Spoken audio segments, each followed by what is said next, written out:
So warm welcome. Can I get a round of applause for Dr. Karney? Well, thanks for coming this evening. I know time is precious, and so thank you for sharing your time with me.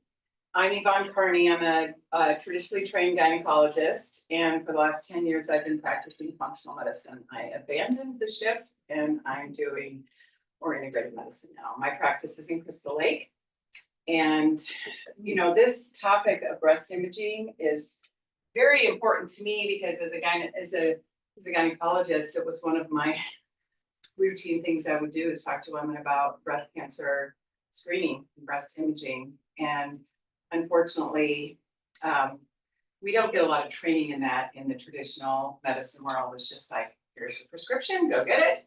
Any questions? I don't know how to answer them, but you don't want to get breast cancer, so don't forget to get your screening done. Right? So my passion right now is really looking at what I call is informed consent. And informed consent means that we honor your brain to make decisions for yourself, but we give you information on pros and cons and risks and benefits and what do we know, what do we not know. It's just about having an honest conversation and then letting you make decisions. So mammogram, and it's been missing in this industry for 50 years. We don't do it. We just say get your screening done. And so even as a gynecologist that had recommended this for decades, I was like, there's no risk to mammogram. What is all that about? I wasn't trained in that. So once I started learning functional medicine and root cause of illness, and a lot of women would actually confide in me how they hated getting their mammograms done. The compression is painful, the anxiety of callbacks. And so I started realizing there was more to this. And then I got introduced to a new technology about 2 years ago and have been on a mission since then to try to get more of the word out about what options are. But I want to start by discussing this informed consent concept with you because it's so important. First of all, what happens right now in the paradigm is you get an order for a mammogram, you go get your mammogram, the radiologist reads it, right? And they put you into one of a couple of categories. All clear is the best diagnosis. Really worrisome, go straight to a surgeon is the worst diagnosis. And a lot of the diagnoses fall somewhere in between, in which case, if there's an area they're not certain of, they give you a call back. And so with that callback, you're told, well, there was a question on your mammogram. There was something that didn't look quite right. We want to bring you back for additional views, right? So then you get either spot compression, which is another mammogram, or you get a handheld ultrasound. Sometimes it's an MRI with gadolinium, which is a heavy metal, so that has its own risks. It's a IV contrast that they need to get a better view on an MRI. And sometimes it's a biopsy. Or it could be all of those things in a certain order. But there's a length of time that the woman is waiting. You're waiting, like, what's going on? How there's something concerning, and during that several week period, there's often a lot of anxiety. So when we talk about informed consent, what we really need to know is we need to know the benefits. We need to know the limitations, which means what we don't think it can do. The limitation doesn't mean it causes you harms. It means it just doesn't do as much as we thought it might do, right? It has things that it can't do. And then there's risks. Risk means the potential for causing harm. And then we need to know about if there's alternatives. And so, like I said, this is not present right now in the breast imaging world, in the traditional medicine, breast cancer screening. Now, you guys are trying to be proactive about your health, right? Coming here, spending an evening learning about things. So I applaud you for that. And I want you to be able to be proactive about your health. But then in order to do that, you need to have information. So that's what I want to give you tonight. So truly the benefits of breast cancer screening is to detect cancer early. the earlier you detect it, the easier it is to treat. It's a big difference between a tiny little 2 millimeter, 3 millimeter lesion or spot and a 3 to 5 centimeter tumor. And we think that there's a pretty significant time delay in the most cases between when something is in the millimeter versus the centimeter size. We think that in order to really, even if you're really good at doing your own breast exams, you probably don't feel something till it's at least a centimeter in size, which is about half an inch. And there's a big benefit potentially to the ease of treatment if you catch something that's 2 millimeters versus a half inch in size. The funny thing is, it doesn't necessarily increase survivability. The screening, the breast cancer screening hasn't really reduced mortality rate, but it's made treatment easier. So a lumpectomy versus a mastectomy, a lumpectomy versus needing chemo, if you're gonna go the traditional route, right? There's a huge difference in that. So catching early for treatment is still a huge benefit. But I put on here that, you know, we're not really sure that it improves survival rates. There was a study out of Canada that said the best thing for survival rate in breast cancer screening is the woman doing her own breast exams. That has made the biggest difference in all of what we do. Peace of mind is pretty powerful too, though. You know, so there's a lot of value to that. So ease of treatment and peace of mind is a reason to get screening. So now let's go into what the limitations of mammography are. There's three categories. There's false positives, which means you have an abnormal mammogram, but you don't have anything wrong in your breast. There's false negatives, which means you have something wrong in your breast and the mammogram misses it. And then there's this category of overdiagnosis. What the heck does that mean? Overdiagnosis is you might have a cancer, but it is so slow growing that you're gonna die at the ripe old age of 98 years old from something else and never know that you ever had cancer. The problem is we don't know when we put a needle in something and diagnose it abnormal as cancer, we don't know if it's going to be one of these aggressive kinds or the kind that you can live your whole life with and never have problems. And so anytime cancer is diagnosed, treatment is recommended. And so the overdiagnosis category means a woman's going to go through all of this diagnosis, treatment, risks of its own in order to treat a cancer that was never going to shorten her life. And so that's a real thing, but we don't know how prevalent it is.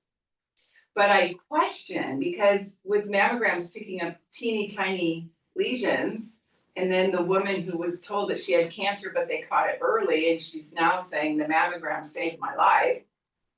Is that really true?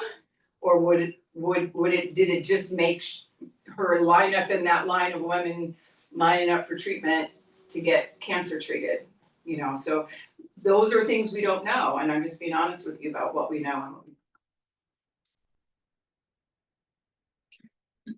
The false positives is what bothers me a lot, because for every one woman diagnosed with breast cancer, 19 other women will have had multiple procedures done and abnormal mammograms for an eventual all clear diagnosis.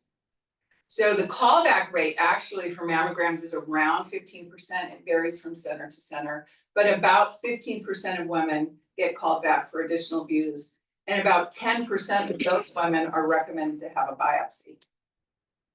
80% of biopsies are not cancer. Well, that's good news for the woman. I'm glad she doesn't have cancer, but at some point you start to wonder, why are we putting needles in so many women's breasts to prove they don't have cancer? Because that is super anxiety provoking. And now, you know, we know that stress and trauma, you know, emotional trauma, those are risk factors for disease on their own. So are we creating problems with some of the things that we're trying to treat? And then there's the risks that goes along with the biopsy is infection and hematoma.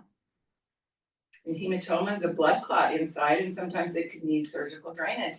A woman in my practice had her regular doctor order a mammogram. She had to get a call back. She went in for the biopsy. This was just a year and a half ago. The good news was it wasn't cancer. Bad news was she developed a huge hematoma. They needed to go in and surgically drain it and put those drains that stay in there and drain for a while afterwards. She's got major scar tissue inside now from the abnormal blood collection. And so all that to prove she didn't have cancer. So it's not an easy decision. I'm not telling you that this is easy, but I think it's time to be honest about it. You know, what do we know? What do we not know? What are the pros and cons?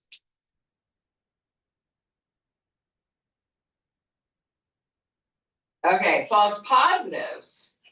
So, oh, that's what, I already went over that, so I'm gonna skip that. So limitation, the false negatives, dense breast limitation. So a mammogram looks for abnormal calcium deposits which show up bright white on an x-ray. The reason that not all calcium deposits, in fact, most calcium deposits are not cancer. It depends on the architecture and the way they look. So that's where a trained radiologist knows how to distinguish routine calcifications from worrisome calcifications. So here's my thought as to explaining what those calcifications and why they show up. Cancer is abnormal cells. They don't know how to divide normally. They're not in a normal pattern. They're all kind of like, clumped up together and, real screwy with the way their nuclei and everything are. So because of the way they grow in this abnormal architecture, they're like all on top of each other, and the blood vessels inside the tumor is what leads to the calcium deposits that show up because of the abnormal architecture. But a lot of things can cause calcium deposits that are not from that abnormal architecture. So here's the thing. So if you have dense breasts, your breasts show up like that, white. That's a picture of a mammogram with a woman with dense breasts. How are you gonna find microcalcifications in that? It's like looking for a polar bear in a snowstorm. And guess what? 40 to 50% of women have dense breasts. And the younger women more likely have dense breasts, premenopausal. And those younger women that start breast cancer screening early because of a family history or a genetic predisposition, they're also told to go get your mammogram every 6 months sometimes. So they're getting all these extra views, and then they can't see, and then they go get an ultrasound, and then, it's like a perpetual cycle of visit after visit after visit, but they're trying to be proactive because they're maybe scared because how many female relatives in their family had breast cancer and they don't want to bury their head in the sand. So it's a dilemma. I am not hitting go fast enough here. Okay, what about risks? Can mammogram cause harm? Well, if the false positive leads to procedures with risks, yes, it can cause harm that way. What about radiation? Doesn't radiation cause problems? Yeah, I mean, right?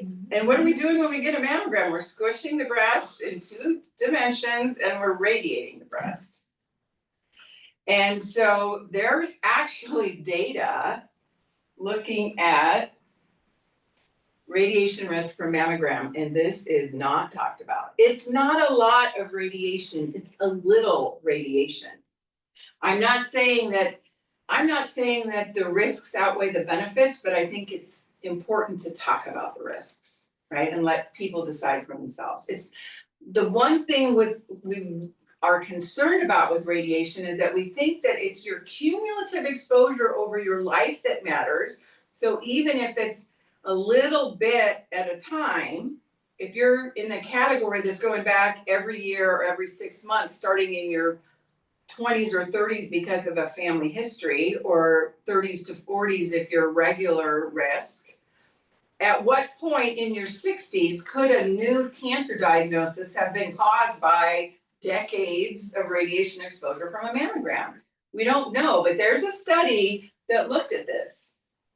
And they looked at it, extrapolating it from nuclear bomb survivors, because we know that they got a dose of radiation and what their cancer rate was. And so they went down and extrapolated it down to what we call the mammogram rate. And so the study came out like in the 90s. And the data was that it was for every 10,000 mammograms, sorry, every 100,000 mammograms. It's not a high risk, but it's there. There's 88 induced radiation-induced breast cancers and 11 deaths. So it's not zero. It's not high, but it's not zero. And then another study came out that said, well, that study may be underestimating the risks. And the reason is nuclear bomb is high gamma radiation, mammogram is low gamma radiation, and the DNA damage is more likely to be, they said, 4 to 6 times higher. DNA damage is what causes cancer. DNA damage is 4 to 6 higher with low gamma radiation.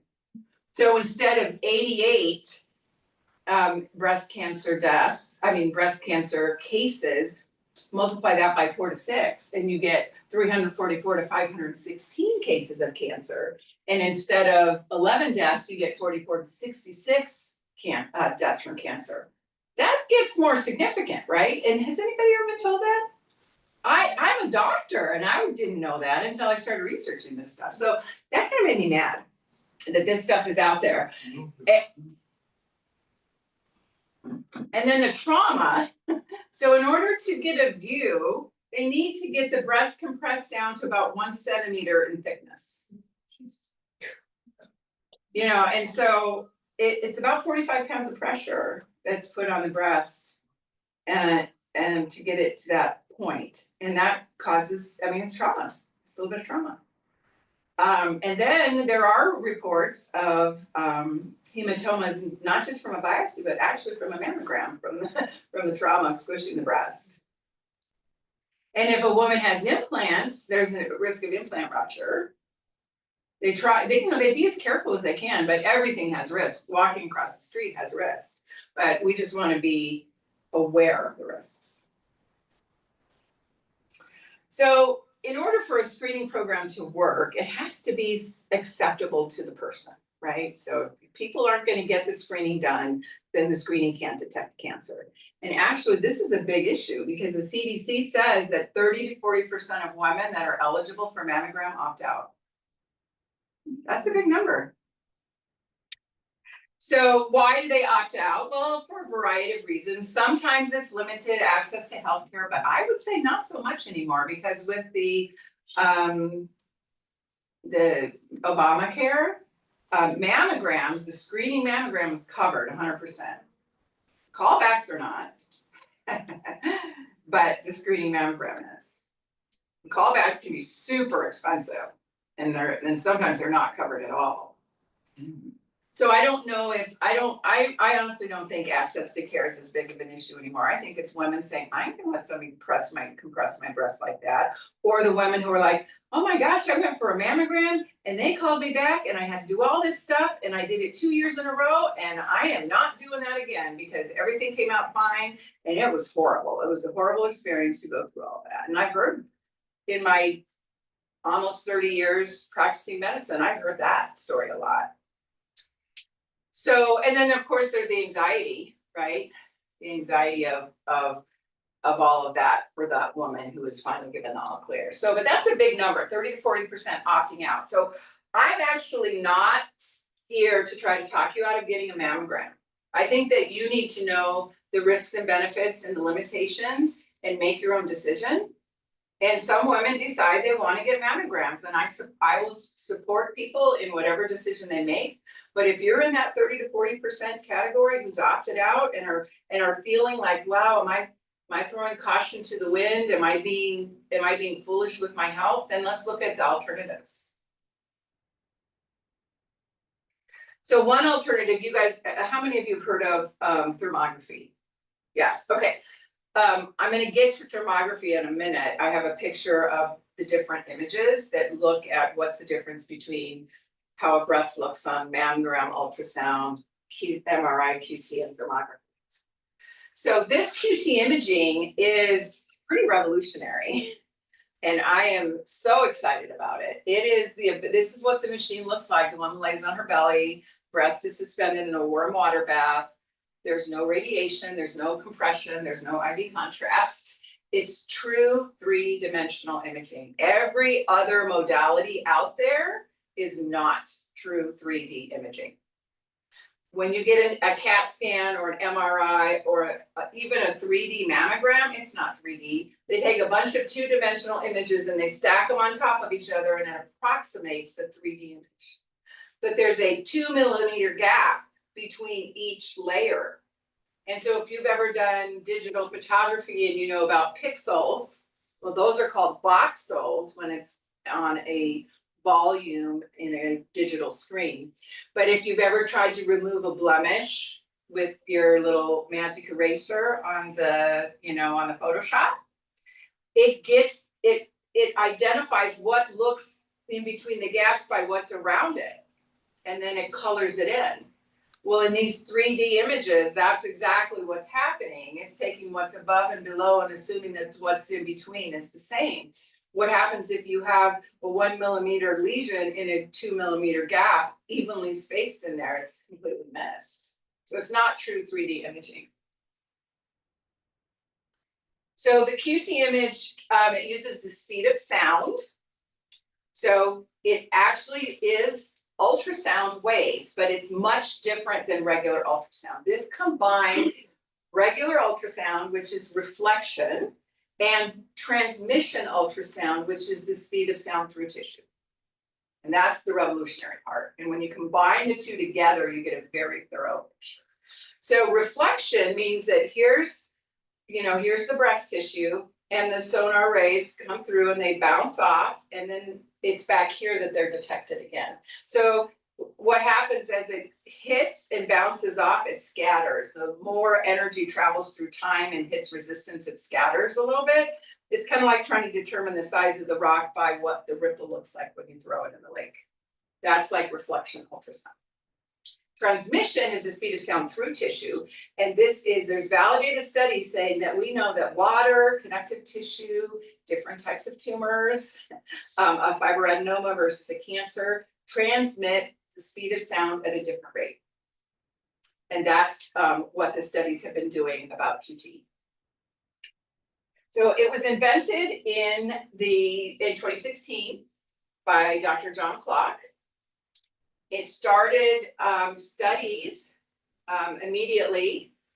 They received a multi-million-dollar grant with the FDA involved with the goal of decreasing the negative adverse event rate of mammograms, which the high callback rate is considered to be an adverse event. It got FDA approval as a FDA cleared. So drugs are approved, devices are cleared. So there's a difference if people say, is this FDA approved?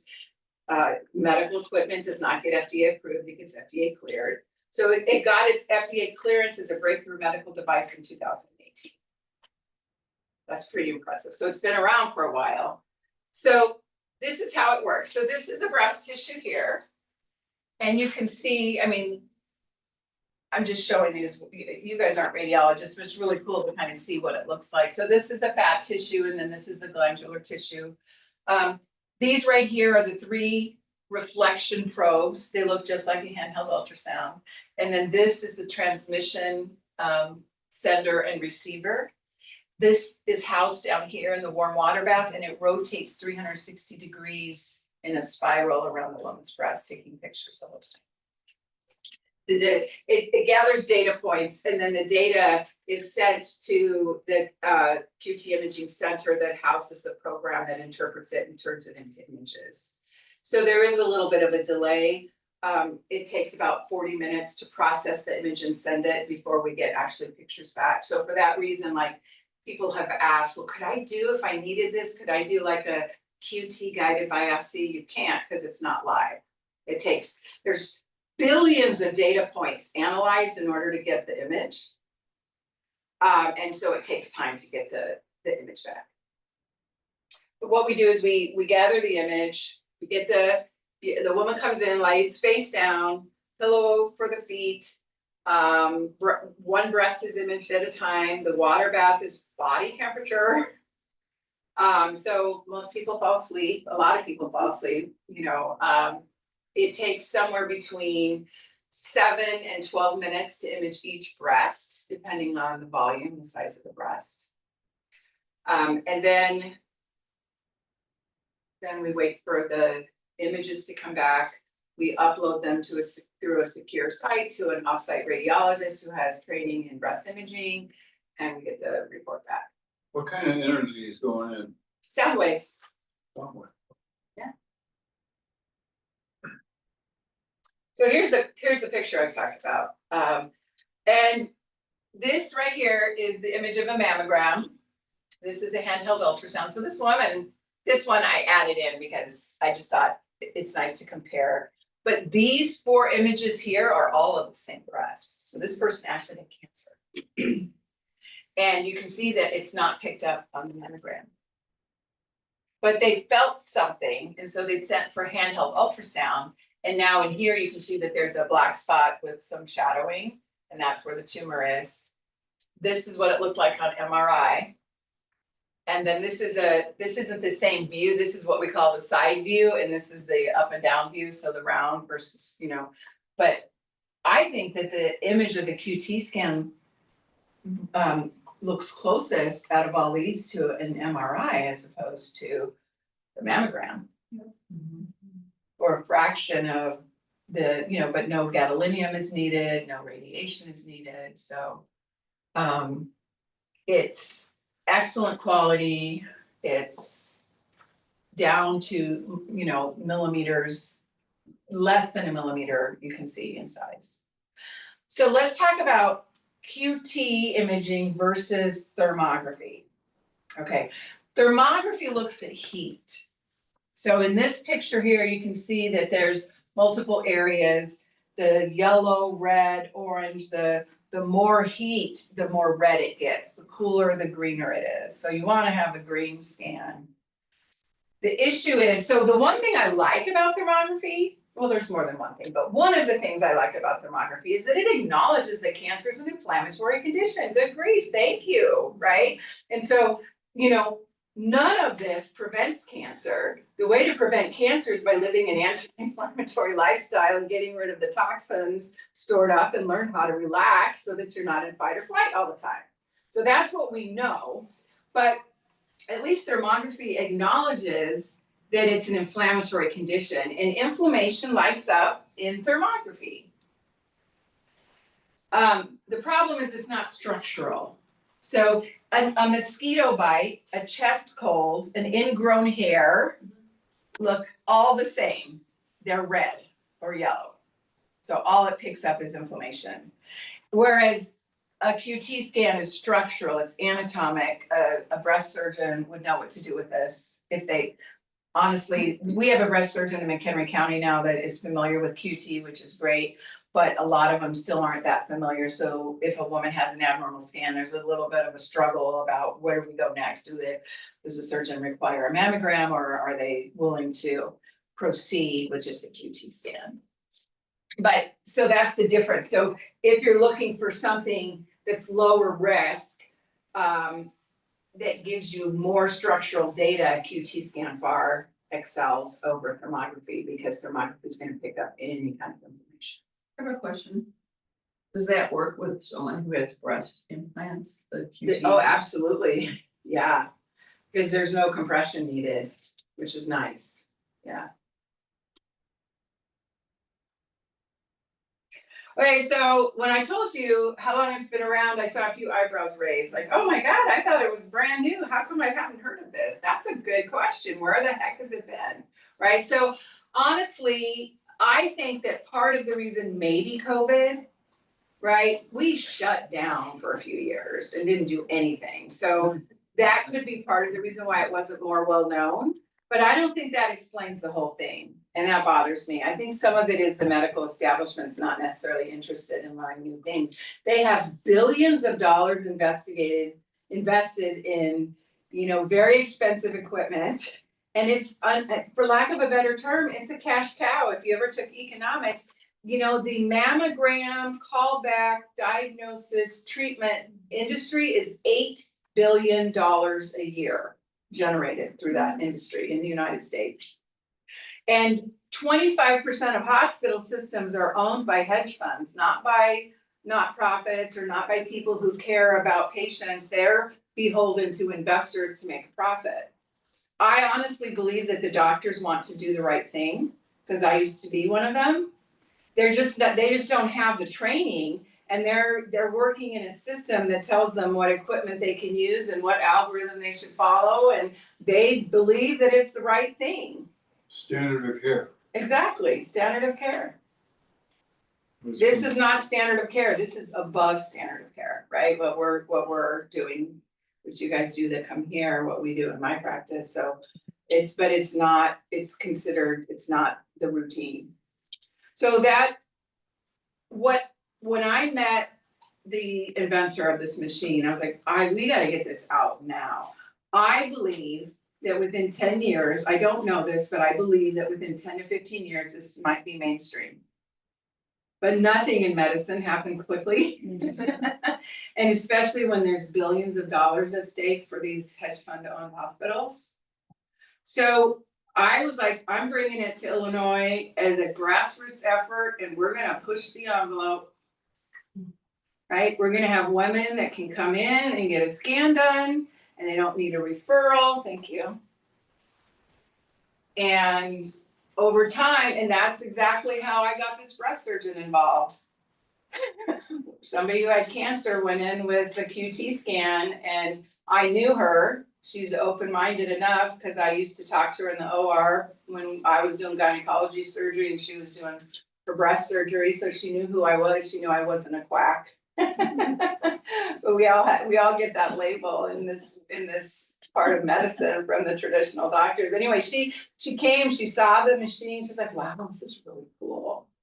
She's working within the system to still try to navigate things, but at least there's a few more people getting used to this now over time. And so that's how we are, that's how I'm doing it. I'm not gonna wait 10 to 15 years. I think that's Insurance. ridiculous. No insurance, pay for this. My experience is that insurance says no whenever they possibly can. Is that your experience? Yeah? If they have a reason to say no, it saves them money off the bottom line. Until it's no. It's no right now. We can give, luckily there is it's called the, CPT codes. And there is a CPT code for whole breast ultrasound. So we have a CPT code and a super bill that we can give to patients, for women who come in. I haven't heard of anybody have it covered yet, maybe over time. But the other thing is whole breast ultrasound is only indicated after an abnormal mammogram. So the women who wanna come in and have a QT scan instead of a mammogram, even if their insurance would have covered it, they're like, well, you didn't follow the algorithm. You skipped a step, we're not covering that.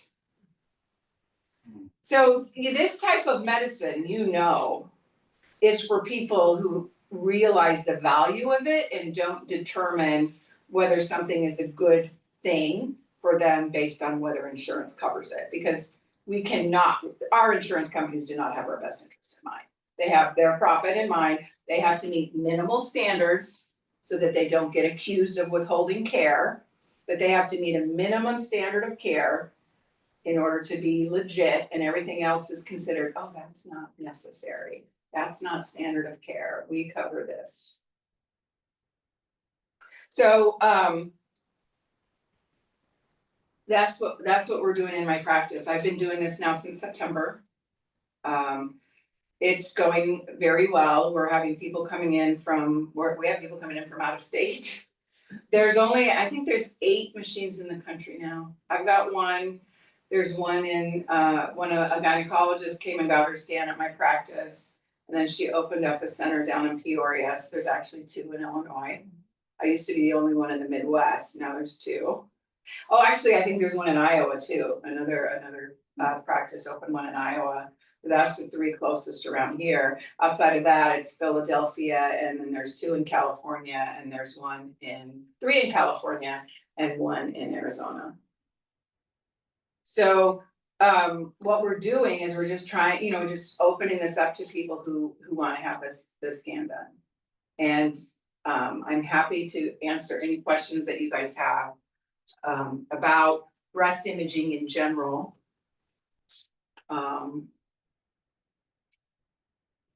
Once, I just realized I have a cup, so how does it work? So we have the ability to schedule online. What happens is you follow a link, request an appointment, then we have someone from our office call you to confirm your appointment, get more information from you.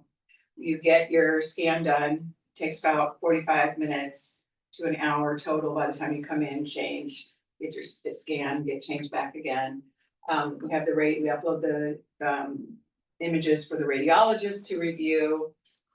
Then we have a online portal. You get an email message. If you have normal results, you get an email message that your results are in the portal for you and you can get them.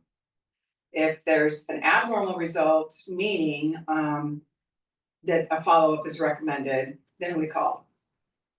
What I forgot to mention is that where QT is truly valuable, I believe, is for that intermediate category, right? That it's not all clear, but it's not so worrisome that you need to go right now to see a surgeon. In the 6 months now, well, it's longer, but since we've been doing this, we've had people come back now for what we call short-term interval follow-ups. Because it's true 3D imaging. If there's a concerning area, we can say, come back in 2, 3, 4, 5, 6 months. And we re-image and we compare what's happening over time. Can't do that with the other stuff. Truly, the only way to know what's going on in your breast is with the needle biopsy. But that has big risks.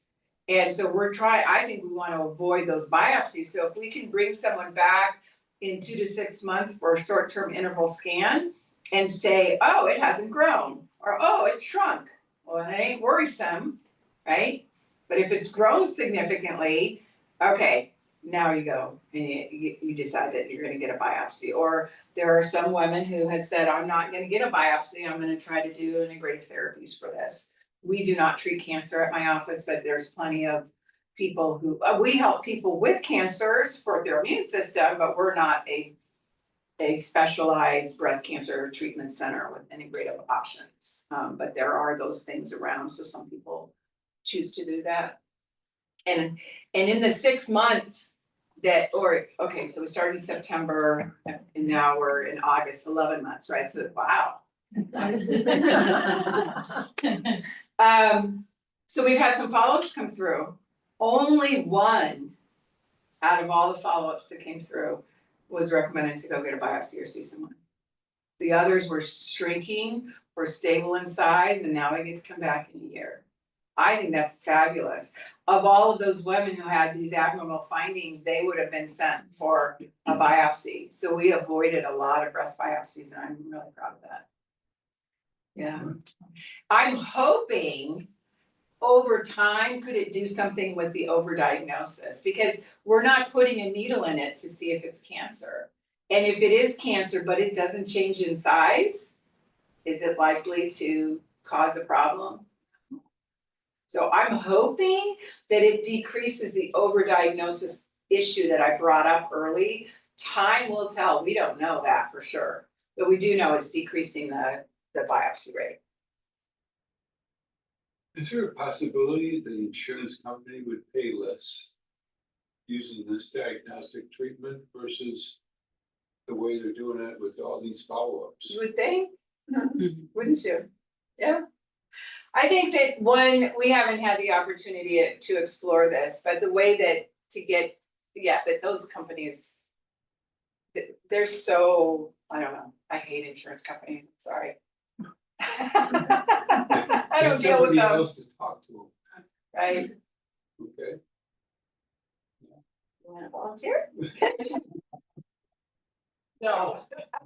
Potentially, I think that, potentially, like these employer-based programs, the employers that can make decisions easier for their employees, they might cover something like this because it would save them money in the long run. But Blue Cross, Aetna, all of that, it's gonna take a long time. But I said, if you don't mind waiting 10 years, I think within 10 years, I think it'll be covered. But not until then, I just don't see it. All right, how can I help? What questions do you have? If any. So I actually have cancer. And I'm wondering, so I've had a CT scan. I'd rather not ever go through that again. A CAT scan? And so is there a measurement component of this? That if I came in, we could look at my CAT scan and say it's grown it's or grown. shrunk? Not Because I've been in doing one, treatment. yeah, Okay. not in one scan. It's looking at apples and oranges. So there's Okay. multiple issues. So one is that, when you go in and you get a CAT scan, you're laying on your back. Right, So your breast is kind of spread out from gravity across your chest Right. wall. When we do a QT Yeah. scan, you're laying on your belly and your breast is hanging. It looks completely different anatomy. okay, And so it's hard to look at the size and exactly where something is. And it's the same with anything, So we actually tell people, don't bother necessarily bringing in other films from other modalities. Let's start here from time zero okay. and then So do the that. first trip would be a baseline and then you would come in later to see how it is. Yeah, and we do have people doing that right now, yeah. Okay. You're keeping records of this, right? Absolutely. Yeah, I think we're gonna. There's one of my very good friends, colleagues, she's the one who introduced me to the inventor. She's got a machine in California.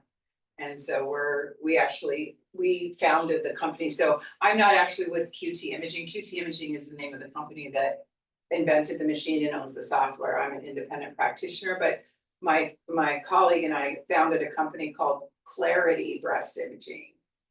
And we are pooling our resources across the country to try to get a radiologist to interpret the films for us, share data for research, so that she now has 2 centers in California. So between the 3 centers, we'll be able to get some numbers to start making some waves and writing some papers. There's papers out there. There's been papers since 2018.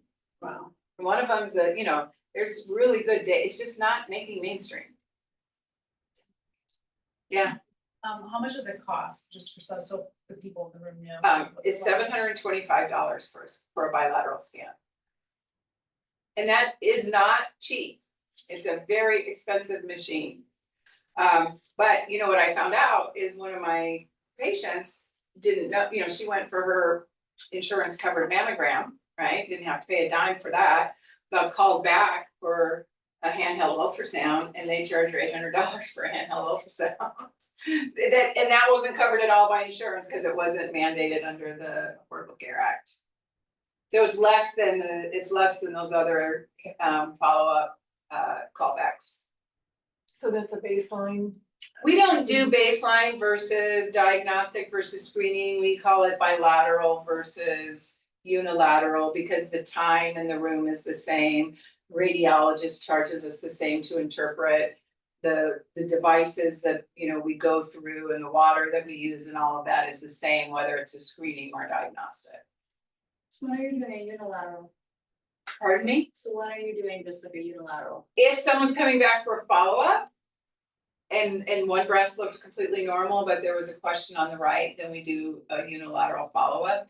We had one patient come in and we'll honor whatever the woman's recommendation is. She's like, I have a lump on my left side. I'm not worried about my right. I don't want a right scan. I just want a left scan. Well, who am I to tell her that we won't do that? I think it's a good idea to do both. But I'm not gonna, if somebody's making that's the foundation of medicine, right? Let people have autonomy. So we will do that. Or if someone's had a mastectomy, then they might just get one on the other side. There are people who want us to image what's left of the chest wall there. It gets a little hard because for 3D imaging, something has to be hanging into the water bath. And the closer it is to the chest wall, the harder it is to get that image around it. So there's a lot of artifact and blurring that we find if someone's either like a AAA minus or has had a mastectomy, then it's not as, we will do them, but it's a limited scan because it's not as clear of a picture because of the blurring from chest wall.